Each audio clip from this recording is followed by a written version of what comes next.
রবিবার সকালে মালদা শহরে রামনবমী উপলক্ষে কলস যাত্রা। এদিন সকালে মিছিলে পা মেলালেন ইংলিশ বাজার পৌরসভার চেয়ারম্যান সহ অন্যান্য তৃণমূল কাউন্সিলররা। ইংলিশ বাজার পৌরসভার 25 নম্বর ওয়ার্ডে অবস্থিত কুলিপাড়া হনুমান মন্দিরে 10 দিন ব্যাপী অনুষ্ঠিত হবে নাম সংকীর্তন। সেই উপলক্ষে এদিন প্রায় 2000 মহিলা কুলিপাড়া থেকে মালদা শহরের রামকৃষ্ণ মিশন মহানন্দা ঘাট থেকে কলসিতে জল নিয়ে কলস যাত্রায় অংশ নেন। মিছিলে উপস্থিত ছিলেন ইংলিশ বাজার পৌরসভার চেয়ারম্যান কৃষ্ণেন্দু নারায়ণ চৌধুরী, স্থানীয় কাউন্সিলর কাকুলি কর্মকার, কাউন্সিলর উদয় চৌধুরী, বিশিষ্ট সমাজসেবী কৃষ্ণ দাস, পলি সরকার সহ অন্যান্যরা। এদিন মহিলারা মাথায় কলস নিয়ে শহর পরিক্রমা করে পৌঁছান কুলিপাড়া এলাকায়। এছাড়াও ডিজে বাজিয়ে ধর্মীয় ঝান্ডা হাতে নিয়ে মিছিলে অংশ নেন মন্দির কমিটির সদস্যরা। পরিস্থিতি সামাল দিতে শহর জুড়ে মোতায়েন করা হয় বিশাল পুলিশ বাহিনী।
भगवान श्री रामचंद्र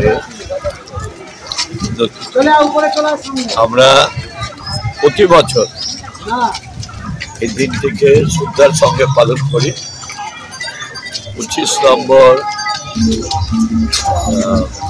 29 नम्बर समस्त वार्डे भक्तरा तारा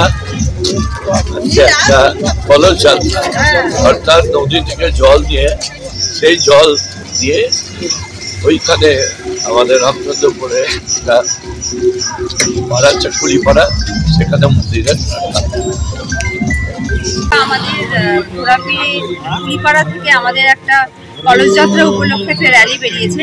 রামনবমী উপলক্ষে আমরা আজকে মহানন্দা নদীতে কলস ভরে 10 দিনের যে আমাদের কীর্তনের প্রোগ্রামটা হবে সেই উপলক্ষে আজকে আমাদের এই মিছিলটা।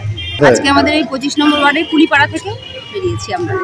আজকে এরা আমাদের সমস্ত যারা মহিলারা আছেন তারা সকলে মিলে মহানন্দা নদীতে এসে কলসিতে জল ভরে মাথায় করে নিয়ে যাবে, নিয়ে গিয়ে ওখানে আমাদের মন্দিরে ওটা জল ঢেলে আজকে থেকে কীর্তনের সূচনা হবে।